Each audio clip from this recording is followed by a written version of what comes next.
Bom, boa tarde, pessoal. Eu estou aqui com o André Monteiro, que é mestre e doutor pela PUC São Paulo, é advogado em Londres, of counsel do escritório Queen Emanuel.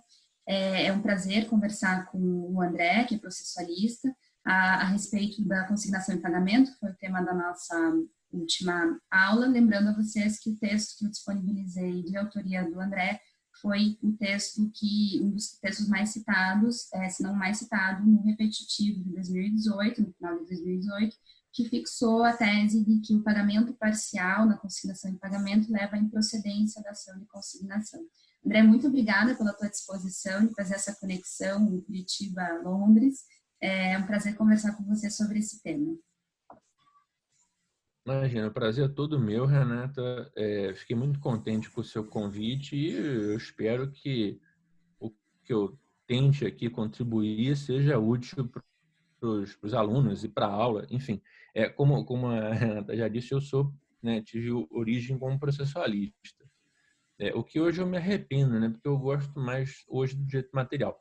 Mas a minha origem é de processualista. Então, se por acaso eu cometer algum equívoco aqui, algum deslize, falar algum absurdo de direito privado, vocês, por favor, me perdoem, né? São equívocos de boa-fé. Vocês civilistas são feras em falar de boa-fé para tudo. Então, por favor, apliquem a boa-fé de vocês para mim em relação aos meus equívocos. Bom,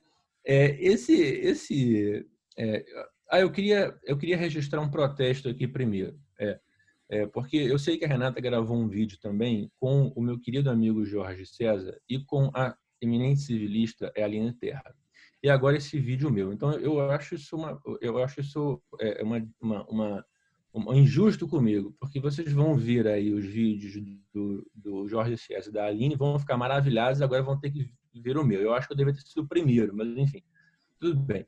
Então, esse assunto da consignação de pagamento é engraçado porque o STJ ele tinha uma jurisprudência, né, consolidada, e aí, enfim, a palavra consolidada não se aplica muito ao STJ, né? Talvez a gente possa falar momentaneamente consolidado, porque eles mudam toda hora de entendimento. Mas era uma jurisprudência momentaneamente consolidada até 97, no sentido de que o depósito insuficiente gerava improcedência do pedido na ação de consignação e pagamento. Tá ótimo. Até 97, depósito insuficiente ou parcial, enfim, improcedente. Tá bom. Aí veio uma lei, a Lei 8.951 de 94, que mudou o artigo 899 do Código de Processo Civil de 73. E aí, com base nessa modificação legal, o STJ alterou o entendimento dele. E aí passou a entender que o depósito insuficiente ou parcial gerava a procedência parcial do pedido. Até que a ministra Isabel Galotti resolveu julgar, levar para a segunda sessão, o recurso especial 1.108.58, né? Cleiton Vaz Cardoso Sintra Lima versus BRB, Crédito Financiamento e Investimentos S.A. E a segunda sessão, por 8-1, reverteu o entendimento momentaneamente consolidado anterior e voltou a entender aquilo que eles entendiam até 97. Né? Então, sim, realmente não se morre de tédio acompanhando a jurisprudência do STJ. Esse acórdão, né, da ministra Isabel Galotti cita bastante o texto que eu escrevi em 2012. Fico muito contente aqui da ministra não apenas, né, estabelecer esse diálogo com a doutrina, que acho que o STJ tem feito muito bem, é muito importante, como ter se valido, né, desse trabalho, acho muito importante. Eu tenho as minhas suspeitas de que a assessora ou o assessor que ajudava o ministro, era uma sexta-feira, o assessor já queria ir para casa, resolveu pegar o meu texto e citou quase que no acordo inteiro. São 12 páginas no acordo de citação do meu texto. Então, eu tenho essa desconfiança, mas ainda assim eu fico muito agradecido. E o ponto central é o seguinte: a ação de consignação e pagamento é uma ação que o Código disponibiliza, né, para o devedor que quer se liberar do cumprimento da obrigação, né? A consignação em si, basicamente, ela ocorre em duas hipóteses, né? Ou quando você tem dúvida sobre quem é o credor, não sabe quem é o credor, né? Ou quando existe dúvida quanto ao credor, né? Você não sabe quem é o credor que você deseja fazer o pagamento. E se você pagar errado, é um risco que você assumiu. Então, melhor é depositar, fazer a consignação em pagamento. E também a outra hipótese é quando há dúvida quanto ao objeto de pagamento, né? Assim, ao momento de fazer o pagamento, a quantia que tem que ser paga, o modo de fazer esse pagamento. Essas são as duas hipóteses básicas de consignação em pagamento. O nosso caso aqui é sobre dúvidas a respeito do objeto de pagamento, né? Basicamente, é dúvidas quanto ao qual é o valor que tem que ser pago, né? 90% dos casos de consignação em pagamento é isso, né? Qual é o valor que precisa ser pago. Bom, e aí, o que acontece nessa hipótese é que o devedor entende que é um determinado valor, o credor entende que é outro, o devedor vai lá, ingressa com a ação de consignação em pagamento e as partes debatem lá qual é o valor correto, e aí, se o devedor, né, tiver correto, a sentença vai ser de procedência do pedido de consignação em pagamento, e aquilo ali vai servir como liberação, e o credor vai poder levantar o depósito, e aí está encerrado, né? Enfim, houve pagamento, né, extinção, né, das obrigações, tudo certo. Surge o problema, né, esse foi o problema que aconteceu na jurisprudência do STJ, quando o depósito é insuficiente ou parcial. Eu vou chamar de insuficiente, tá? Insuficiente. Porque aí criou-se um problema, né, assim, entre o direito material e o direito processual. Como resolver essa questão do pagamento do depósito insuficiente. Bom, evidentemente que o Código Civil deixa claro que o credor ele tem o direito, né, de receber exatamente aquilo que foi combinado e ele não precisa receber, né, dar a quitação de prestação diversa, né, o artigo 313. O 314 deixa claro que se a obrigação não foi convencionada em parcelas, o credor também pode recusar, né? Se o devedor resolver, olha, vou pagar em parcelas, e isso não estava combinado anteriormente, né? Ele pode se recusar, artigo 314 do Código Civil. E o 336, especificamente sobre a consignação, também deixa lá muito claro, né, que a consignação tem força de pagamento, mas tem que acontecer no objeto, modo, pessoa, tempo, tal como foi estabelecido. O Código de Processo Civil, agora eu vou chamar, falando do Código de 2015, né, que eu não vou mais chamar de novo, porque não é mais novo, o Código de 2015 também prevê isso no 539. Então, assim, o princípio geral é esse, né? A consignação ela equivale a pagamento, e para equivaler a pagamento, a consignação tem que ser feita exatamente como se fosse um pagamento extrajudicial, né? A mesma quantia, o mesmo tempo, no mesmo local, para a pessoa que é o credor e tudo mais. E aí, bom, quando tem uma divergência de valores e o devedor entende um valor, ele ingressa com a ação de consignação de pagamento, o credor vai dizer que não é aquele valor e tal, vai apresentar uma planilha dizendo qual é o valor que entende correto, e no final o juiz vai julgar.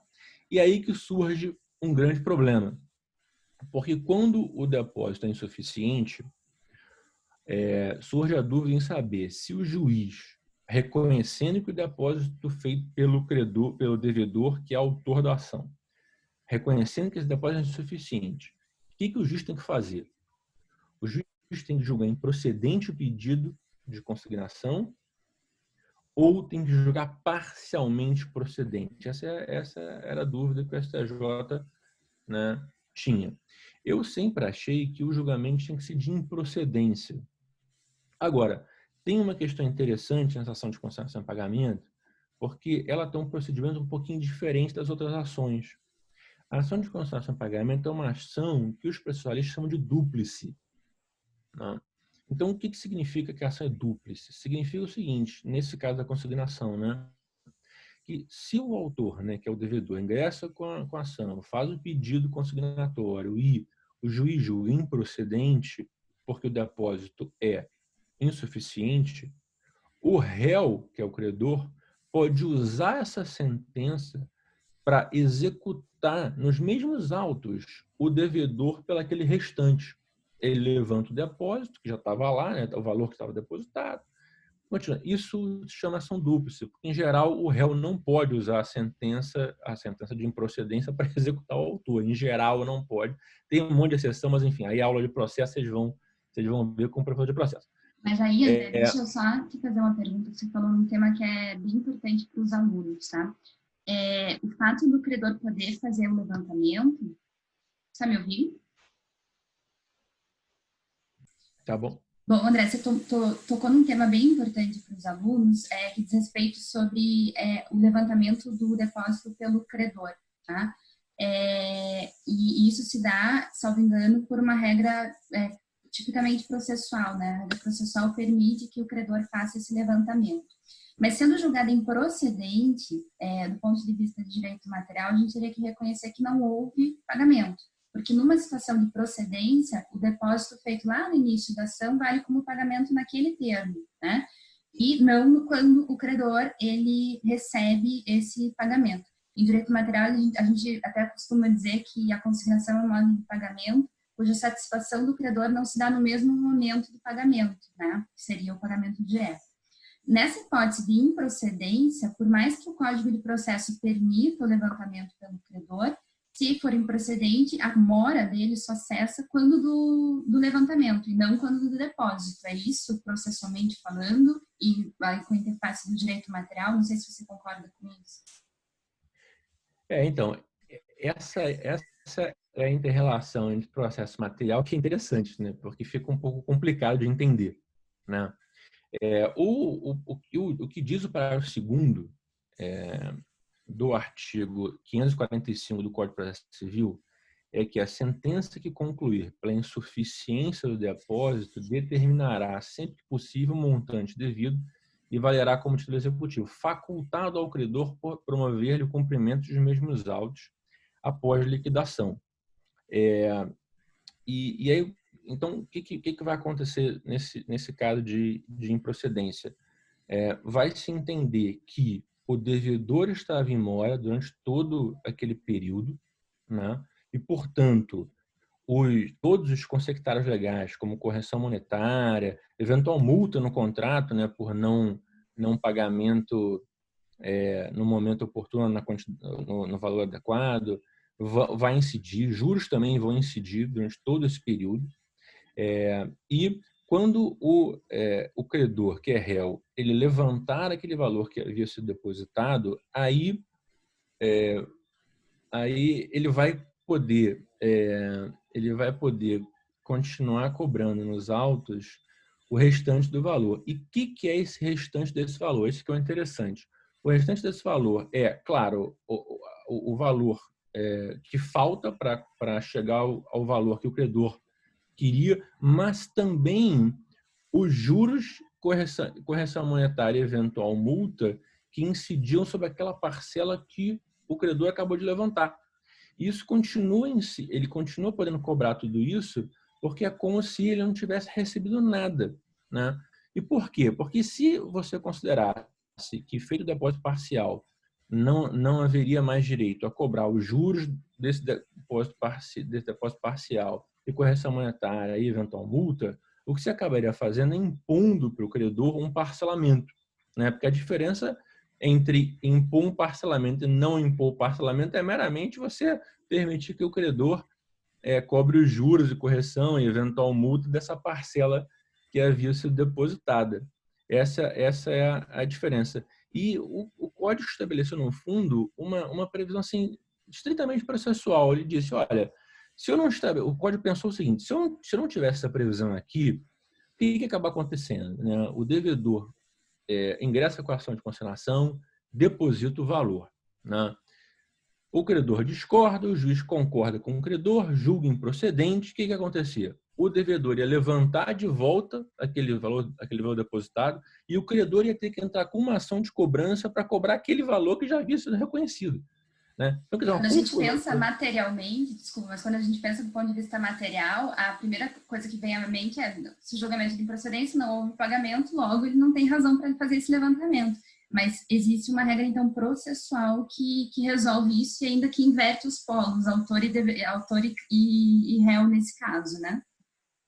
Exatamente isso, exatamente isso. O código só criou essa regra, que acaba que dá uma atrapalhada assim, no direito material, ele só criou essa regra para tornar o processo um pouco mais efetivo, né? Uhum, Então ele falou, olha, bom, já que o valor está aqui depositado, mesmo que não seja suficiente, já permite logo o levantamento por parte do credor e o credor já usa o mesmo processo para executar o restante, só para dar uma facilitada na vida, eu acho que foi. Só que acaba que gera uma certa confusão no direito material, porque você fala, bom, peraí, mas então, se ele está levantando é porque ele está dando quitação parcial, mas se está dando quitação parcial, então ele não pode cobrar do que ele... Mas não é assim que funciona no regramento que o código estabeleceu, né? Eu, no fundo, acho que o código fez bem, né? Porque realmente não fazia muito sentido, processualmente falando, que a ação de consignação em pagamento fosse julgada improcedente e você tivesse que ingressar com uma outra ação. Dizer que julga parcialmente procedente também é complicado, porque tem vários efeitos, né, do julgamento parcial de procedência, né? Um deles, como a gente já falou, é o juros, tem correção monetária, tem eventual multa, e tem também um efeito processual muito complicado, que é o seguinte, a sucumbência, né? Se você julga parcialmente procedente o pedido da consignatória quando o depósito é insuficiente, você tem que, pelo código, dividir a sucumbência nos honorários advocatícios e as custas processuais entre as partes. E aí, poxa, o credor ia imaginar, pô, peraí, pô, a dívida é de 100 mil, o cara queria me pagar 50 mil, depois de 50 mil, eu falei, olha, eu não vou aceitar 50 mil, tá errado isso, aí o juiz julga parcialmente procedente e aí eu não posso ter as minhas custas processuais de volta, eu tenho que assim, vai acabar acontecendo o que se chama de sucumbência recíproca e tal, e eu não vou poder resgatar minhas coisas de volta, mas, poxa, peraí, eu estava certo uhum. em negar os 50 mil, né? Então, ia criar essa problemática que era o que a jurisprudência do STJ entre 97 e a decisão da Galotti criou, que era um negócio maluco, né? Quer dizer, o credor recusava corretamente, porque o valor era menor, mas ele acabava que o julgamento era de parcial procedente, ele acabava que criava uma sucumbência recíproca. E o credor falava, pô, peraí, eu não tenho nada a ver com isso. É. Obrigada pelos teus esclarecimentos. E aí, aproveitando a tua ilustre presença aqui nesse bate-papo, tem uma outra dúvida dos alunos, que a gente fez já aula sobre consignação na semana passada, que é a seguinte: no direito brasileiro, embora exista um procedimento especial designado de consignação em pagamento, consignatório em pagamento, ação de consignação, é muito utilizado também um depósito em um processo de conhecimento comum para tentar evitar a mora, né? E se chama isso, vamos dizer, de uma maneira geral, também de consignação em pagamento ou consignação do valor, né? Até que ponto esse depósito feito em um processo de conhecimento, ele pode ou ele se confunde com a ação de consignação em pagamento procedimento especial. E daí, junto com essa pergunta, tem uma outra dúvida dos alunos se não são idênticos, né? E eu já adiantando na minha visão, eu não sou processualista, não parece ser exatamente idêntico, embora os efeitos até possam ser parecidos, se o entendimento havido nesse repetitivo teria que ser aplicado também numa hipótese de pagamento feito num processo de conhecimento e não numa ação especial. Então, essa é uma dúvida bem complicada. De fato, né? Enfim, tem 200 outras ações, né? Por exemplo, a mais comum talvez seja a revisional de aluguel, e o sujeito vai depositando um valor lá, mas a ação é de revisão de aluguel, o pedido de revisão de aluguel. O cara vai depositando lá o que ele acha correto, né? Para fins de revisão. E aí a dúvida né? Puxa, e aí, como é que é? Isso é uma consignação em pagamento ou não é? Aplica-se o dispositivo, enfim, o precedente, né, do STJ para esse caso também ou não? É uma situação complicada, né? Eu acho que os efeitos deveriam ser os mesmos, né? Porque no fundo o que há é uma divergência entre credor e devedor sobre o valor devido, e me parece correto que se o devedor depositou a menor, ele seja responsável pelos juros, correção monetária, multas, etc., em relação a todo o período anterior, incidente inclusive sobre isso que ele depositou, me parece a melhor solução. Agora, a lei não tem previsão legal específica para esses depósitos feitos no curso de transações. Se vai aplicar o repetitivo ou não, também é enrolado. Por quê? Porque todo o regime do repetitivo é estabelecido a partir do que eles chamam de idêntica questão de direito. Ah, não, se é idêntica questão de direito, então se aplica, né, em tudo.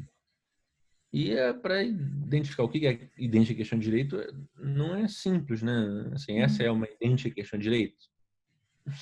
Não sei. Será que esse debate dentro de uma ação revisional de aluguel é diferente desse debate dentro de uma ação de concessão de pagamento? Em que não vão incidir os dispositivos que a gente mencionou aí do 545 parágrafo 2º, por exemplo, né?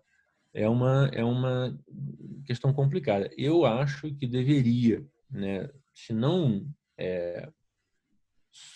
um efeito ex-lege, que também há divergências, né? Se existe esse efeito ex-lege da vinculação, né? Porque o código, apesar de dar a dica de que os juízes têm que seguir, ele não obriga propriamente, porque havia uma discussão sobre constitucionalidade e tal, sobre o dispositivo do CS que tem que observar, e alguns diziam que é inconstitucional, enfim. Então, o código adotou uma postura assim, um pouco dúbia nesse ponto. Mas, ainda que não seja ex-lege, eu acho que tem que se aplicar a mesma solução.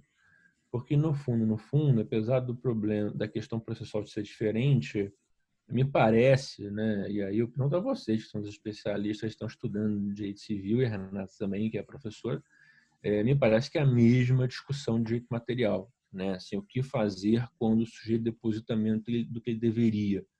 Me parece adequado que o credor possa levantar esse dinheiro e possa cobrar todos os consectários legais, inclusive em relação ao que foi depositado a menor. Mas é uma pergunta que não tem resposta ainda, né? Primeiro, porque o regime do repetitivo ele não é assim, digamos, tão simples, né? É difícil identificar o que é idêntica questão de direito. Segundo, porque o STJ não estendeu expressamente a isso, né? Então, sabe-se lá. E depois também porque há uma certa resistência em, né, seguir estritamente em alguns setores, né, da magistratura, uma certa resistência em seguir estritamente o que o STJ estabelece, né? Então, realmente é uma pergunta que a gente vai ter que aguardar um pouquinho para ver o que vai acontecer, mas eu acho que deveria sim seguir o mesmo entendimento. Bom, André, muito obrigada pela tua participação. Certamente vai melhorar muito a compreensão dos alunos a esse ponto. A gente tinha bastante dúvidas na última aula sobre aspectos processuais. Não sou a melhor pessoa para respondê-las, mas certamente você é. Então, foi muito bom a gente poder conversar e obrigada novamente pela tua disponibilidade de tempo. Não, eu que agradeço sempre que for necessário e que eu puder ajudar, que não vão ser muitas vezes, porque eu não posso ajudar muito, mas enfim, eu fico à disposição de toda maneira. Obrigada, André. Tchau. Obrigado.